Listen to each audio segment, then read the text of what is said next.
வட மாநிலங்கள் எல்லாம் ஒடுக்கப்பட்ட விளிம்புநிலை மக்களுக்காக போராடிய தலைவர்களை எல்லாம் அவங்க தன்வயப்படுத்தி விட்டார்கள். தமிழ்நாட்டில் எழுச்சி தமிழர் திருமாவளவனை அவர்களால் தன்வயப்படுத்தவே முடியவில்லை. அதனால என்ன செய்யறாங்க அப்படின்னு கேட்டீங்கன்னா, திடீர்னு அங்கிருந்து இங்கிருந்து யாரையா கிளப்பி விடுறாங்க. அவங்க என்ன பேசுறாங்க, யாருக்கு எதிராக பேசுகிறார்கள்? தங்களை அம்பேத்கரியவாதிகளாக அடையாளப்படுத்தி கொண்டு அந்த போலி அம்பேத்கரிஸ்டுகள் பெரியாருக்கு எதிராக வருகிறார்கள். எங்களிடம் தரவுகள் இருக்கின்றன, உங்களிடம் வசவுகள் மட்டுமே மிச்சம் இருக்கின்றன தோழர்களே என்பதை நான் மிகுந்த கழிவிறக்கத்தோடு சொல்லுகிறேன். அக்கா தமிழிசை அவர்களே, நான் ஒன்று சொல்றேன், நீங்க இது பெரியார் மண் அல்ல, பெரியாழ்வார் மண் என்றுதான் சொல்ல முடியும். ஒருபோதும் காஞ்சி பெரியவா மண் என்று உங்களால் சொல்லவே முடியாது. அது சொல்ல முடியாத வரைக்கும் தமிழ்நாடு எப்பொழுது யாருடைய மண் தான்? பெரியார் மண் தான். அதனால நீங்க முடிஞ்சா சொல்லி பாருங்க, அடுத்த வாட்டி இது வந்து பெரியார் மண் அல்ல, காஞ்சி பெரியவா மண் என்று நான் பகிரங்கமா சேலஞ்ச் பண்றேன். பாஜக யாராவது சொல்லுங்க. இன்றைக்கு திடீரென்று அம்பேத்கரை புகழக்கூடியவர்களின் மீது அவர்களுடைய அந்த கபடதாரி நாடகத்தினால் நீங்கள் என்ன செய்றீங்க? நீங்க ஏதேனும் ஆதாயத்திற்காகவோ அல்லது இன்ன பிற காரணங்களுக்காகவோ நீங்க வந்து என்ன செய்றீங்க? அவர்களுக்கு விலை போகிறீர்கள் அல்லது இரையாகிறீர்கள். ஆனா அவங்க யார் அப்படிங்கறத குடியரசு சொல்லுகிறது. சில பார்ப்பன மாணாக்கர்கள் வம்பில் பிரவேசித்து திரு பொன்னம்பலனார் பேசிக் கொண்டிருக்கின்ற பொழுது காந்திக்கு ஜே, வந்தே மாதரம், அம்பேத்கருக்கு ஷேம் என்று சத்தம் போட்டு கூட்டத்தை கலைக்க சூழ்ச்சி செய்திருக்கிறார்களே, இது அடுக்குமா? இது கண்டிக்கத்தக்கது என்று குடியரசில் 25/10/1931 அன்று பெரியார் எழுதுகிறார். முதல் மே 2ஆம் தேதி வந்த 1925 வந்த முதல் குடியரசு. இந்த குடியரசினுடைய இதழினுடைய அது இப்படிதான் ஆரம்பிக்குது. முதல்ல ஆரம்பிக்கிறது எதோட தான் ஆரம்பிக்குது? திருக்குறளோட ஆரம்பிக்குது. முதல் திருக்குறளை என்ன திருக்குறள் தெரியுமா? பிறப்புக்கும் எல்லா உயிருக்கும். நோய் வராமல் தடுப்பதற்கு ஒரு தடுப்பூசி போட்டுப்போம். குடியரசு என்பது ஒரு தடுப்பூசி. அது 1925 மே 2. அப்ப நோய் எது சார் அப்படின்னு கேட்டீங்கன்னா, நோய் அதுக்கப்புறம் வந்துச்சு 1925 செப்டம்பர் 17. ஆர்எஸ்எஸ் என்ற ஒரு பெரும் நோய் அது வந்துச்சு. அதுவும் 1925. அதற்கு முன்பாகவே வந்த தடுப்பூசி தான் நம்முடைய குடியரசு. இந்த தடுப்பூசி தான் இந்த நிமிடம் வரை இந்த ஆர்எஸ்எஸ் என்ற கொடிய நோயை தமிழ்நாட்டிற்குள் ஊடுருவாமல் தடுத்து கொண்டே இருக்கிறது. இந்த தடுப்பூசியை எல்லாரும் எடுத்துக்கணும். பெரியார் தடுப்பூசியை எல்லாரும் எடுத்துக்கொள்ள வேண்டும். தமிழ்நாட்டில் இருக்கக்கூடிய எல்லா டிவி சேனல்லையும் எல்லாரையும் கேள்வி கேட்டிருக்கிறேன். திராவிட முன்னேற்ற கழகத்துடைய மிகப்பெரிய இளைஞரணி மாநாட்டை தொகுத்து வழங்கியிருக்கிறேன். உலகம் முழுவதும் போய் பேசினாலும் இன்னைக்கு இந்த மீட்டிங் பேசுறதுக்கு 4 நாளாக பரீட்சைக்கு படித்த மாதிரி படிச்சுட்டு வந்தேன். உண்மையிலே நான் எந்த மீட்டிங்கும் இந்த பேப்பர்லாம் தூக்கிட்டு போக மாட்டேன். பேப்பரை பார்த்தாலே எனக்கு பேச்சு வராது. என் வீட்டுக்காரி உண்மையிலே கேட்டா, நீ இதெல்லாம் பண்ண மாட்டிய? இல்லைம்மா, அது ஆசிரியர் வர கூட்டம், கருஞ்சட்டைகள் வர கூட்டம். நம்ம மற்ற கூட்டம் மாதிரி அங்கே நம்ம வந்து ஒவ்வொரு வார்த்தையும் அங்கே ஆவணம். அவர் உட்கார்ந்துருப்பாரு, நமக்கு வந்து கால் லேசாக நடுங்கும். அதனால் நான் பேப்பரை தூக்கிட்டு போகிறேன் அப்படின்னேன். எனக்கே கொஞ்சம் சேமாக தான் இருந்துச்சு. ரொம்ப பயப்படுறோமோன்னு.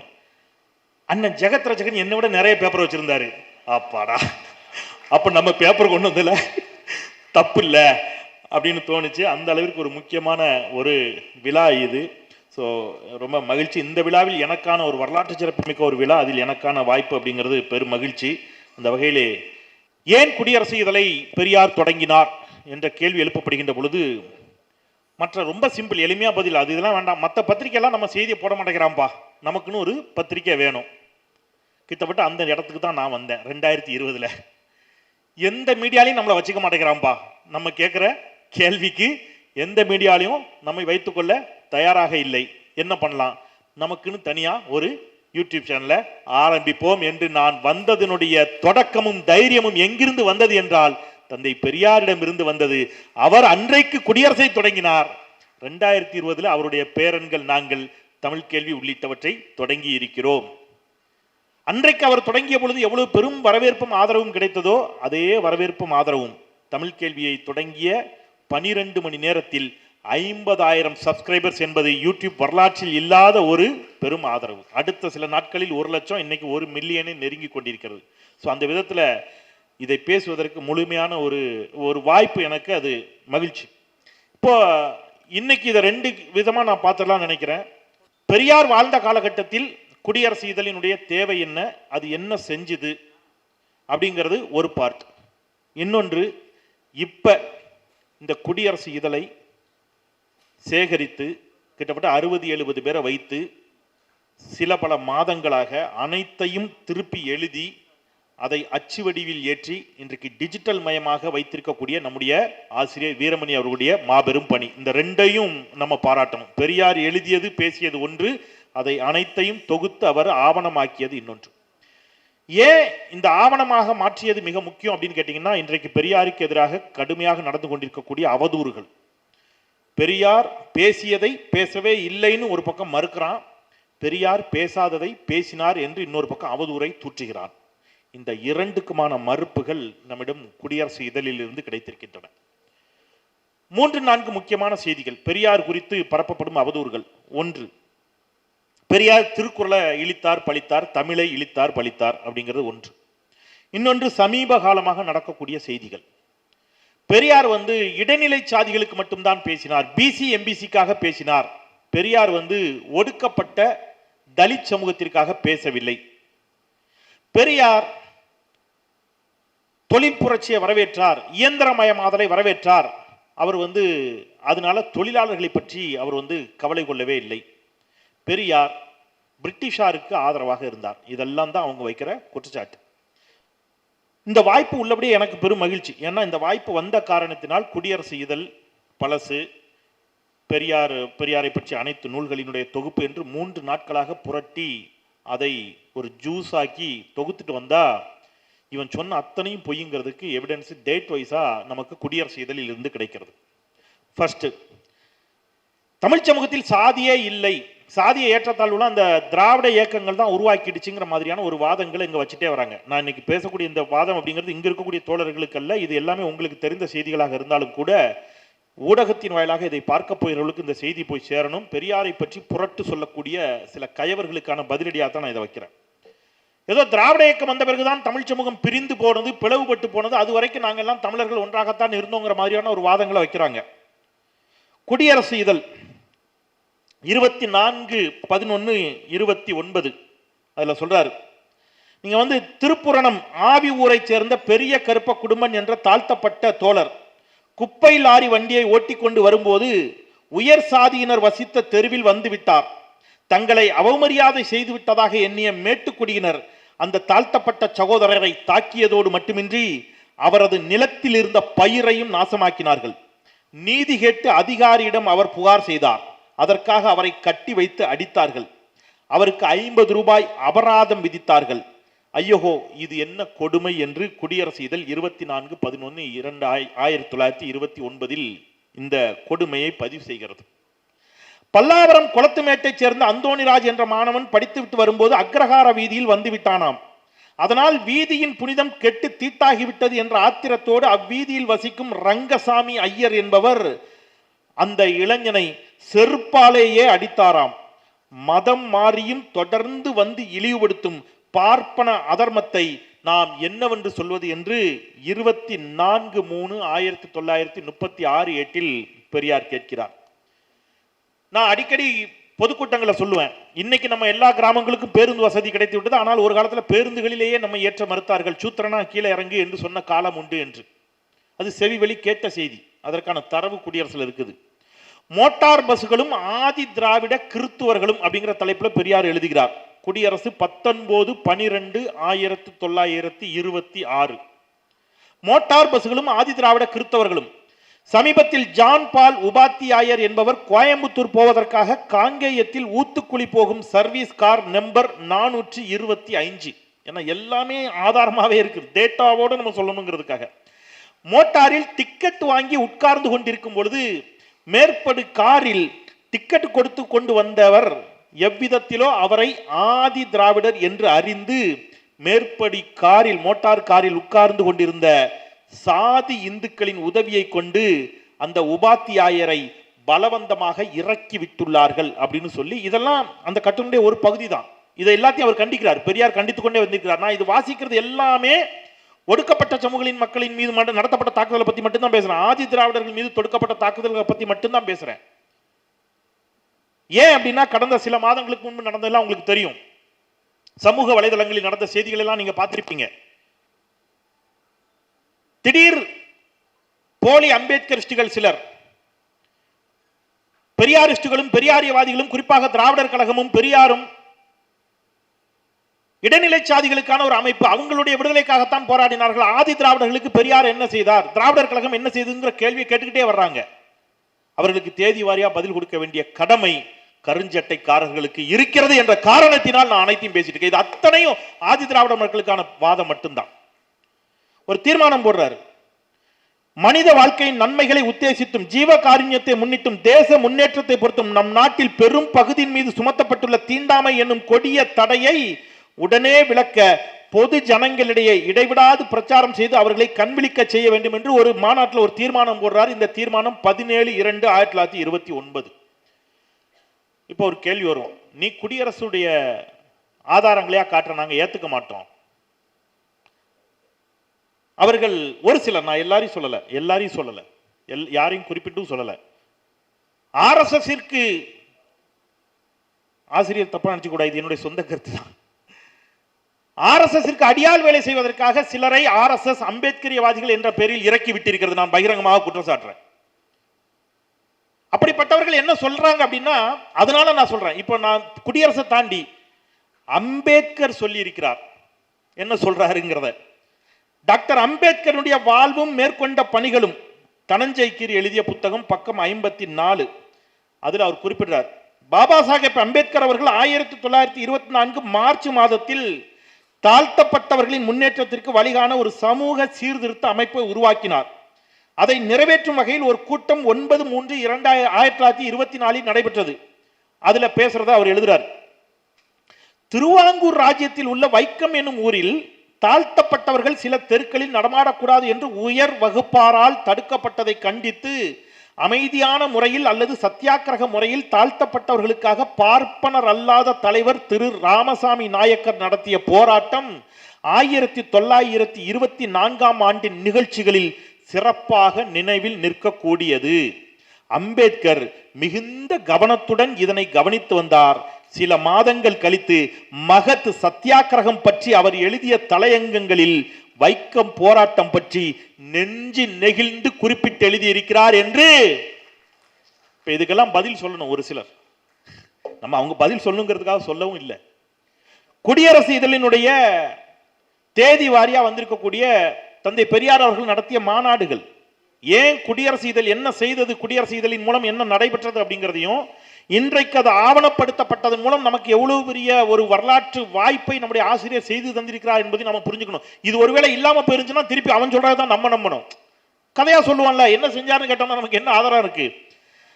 15/1/1928 சென்னை 11வது ஆதி திராவிட மாநாடு, 10/2/1929 சென்னை தீண்டாமை விளக்கு மாநாடு, 21/7/1929 சென்னை ஆதி திராவிட மாநாடு, 25/8/1929 ராமநாதபுரம் ஆதி திராவிட மாநாடு, ஃபுல்லாவே ஆதனூர் ஆதி திராவிட மாநாடு, சேலம் ஆதி திராவிட மாநாடு, லால்குடி தாலுகா ஆதி திராவிட மாநாடு, திருச்சி ஆதி திராவிட மாநாடு, கோவை ஆதி திராவிட மாநாடு, எல்லாம் டேட் வைஸா சொன்னா நேரம் ஆகுங்கிறதுனால நான் தள்ளுறேன்.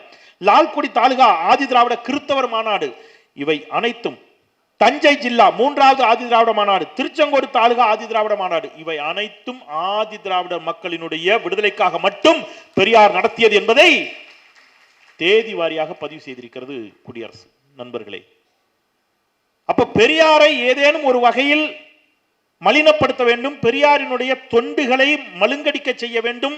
அப்படி செய்தால் மட்டும்தான் ஆர்எஸ்எஸ் இந்த மண்ணில் கால் ஊன்றும் என்ற புரிதலோடு ஆர்எஸ்எஸ் என்ன செய்யுது அப்படின்னு கேட்டீங்கன்னா, ஏன்னா வட மாநிலங்கள் எல்லாம் ஒடுக்கப்பட்ட விளிம்புநிலை மக்களுக்காக போராடிய தலைவர்களை எல்லாம் அவங்க தன்வயப்படுத்தி விட்டார்கள். தமிழ்நாட்டில் எழுச்சி தமிழர் திருமாவளவனை அவர்களால் தன்வயப்படுத்தவே முடியவில்லை. அதனால என்ன செய்யறாங்க அப்படின்னு கேட்டீங்கன்னா, திடீர்னு அங்கிருந்து இங்கிருந்து யாரையா கிளப்பி விடுறாங்க.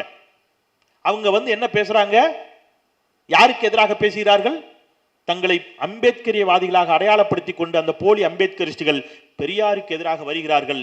எங்களிடம் தரவுகள் இருக்கின்றன, உங்களிடம் வசவுகள் மட்டுமே மிச்சம் இருக்கின்றன தோழர்களே என்பதை நான் மிகுந்த கழிவிறக்கத்தோடு சொல்லுகிறேன்.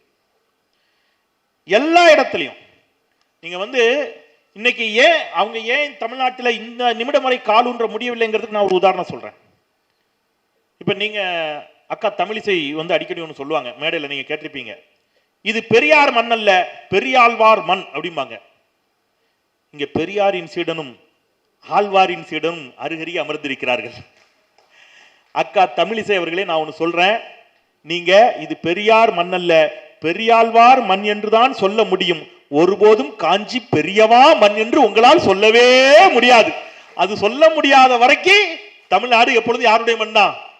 பெரியார் மண் தான். அதனால நீங்க முடிஞ்சா சொல்லி பாருங்க. அடுத்த வாட்டி இது வந்து பெரியார் மண் அல்ல, காஞ்சி பெரியவா மண் என்று நான் பகிரங்கமா சேலஞ்ச் பண்றேன். பாஜக யாராவது சொல்லுங்க, சொல்லி போய் ஓட்டு கேளுங்க. உங்களால முடியாது. ரைட்.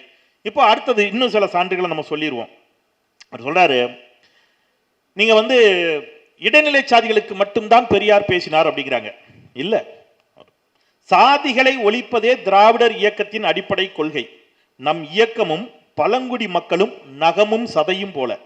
திருச்சியை அடுத்த மான்பிடி மங்கலத்தில் பெரியார் பேசுகிறார்.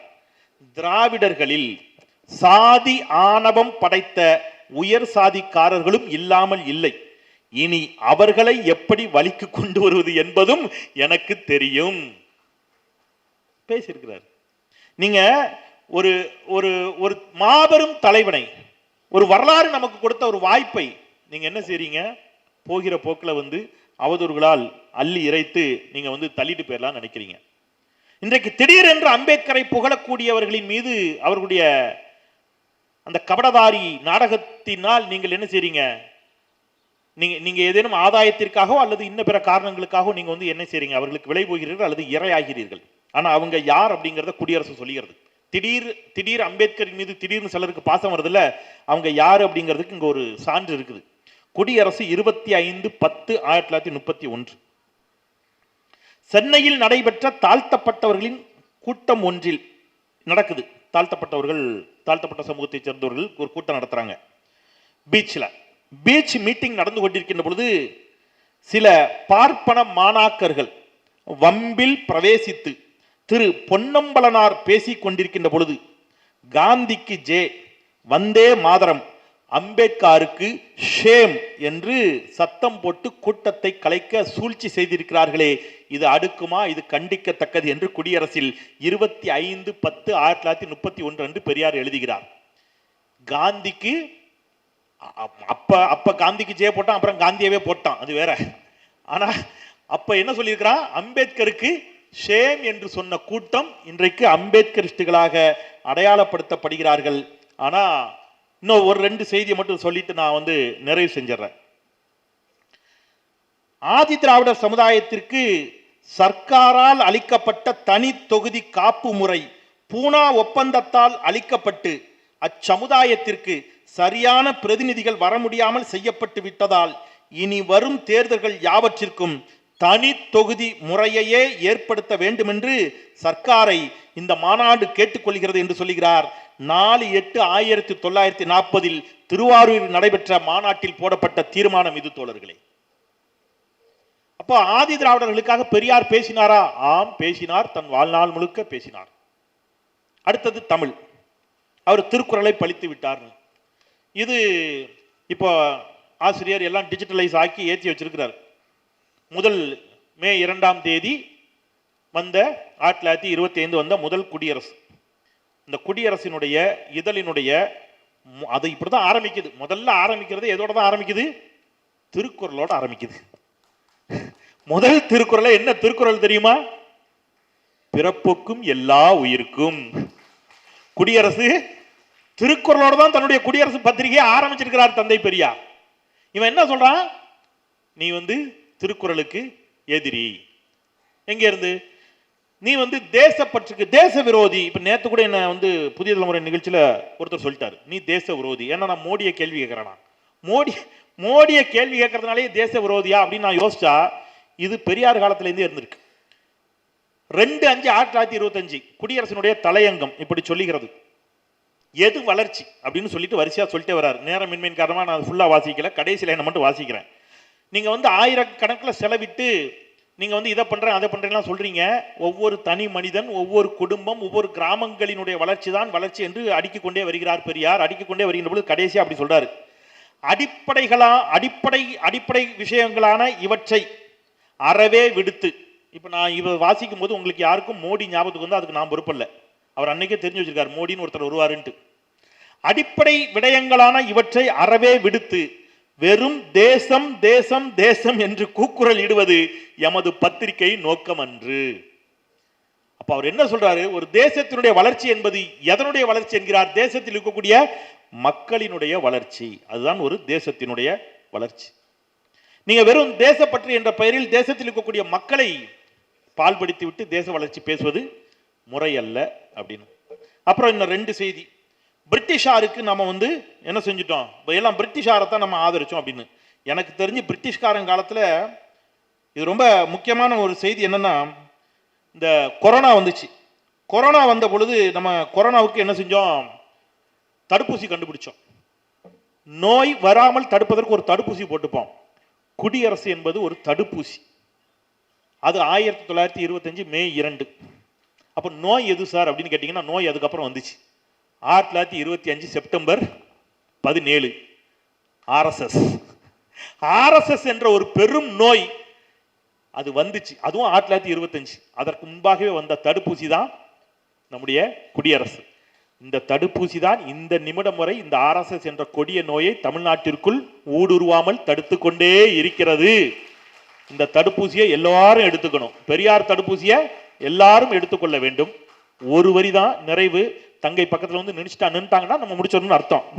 ஏன்னா ஆசிரியர் பேசணும், நானும் திருப்பூர் கிளம்பணும். ஒரே ஒரு செய்தி. எல்லாரும் நினைக்கிறது, இங்க இருக்கிறவங்களுக்கு தெரிஞ்சிருக்கும், தோழர்களுக்கு வெளியில, ஹிந்தி எதிர்ப்பு போராட்டம் அப்படின்னா நம்ம எல்லாரும் நினைக்கிறது 1965 இன்னைக்கு தலைமுறை. கொஞ்சம் முந்தைய தலைமுறைக்கு 35 தெரியும்.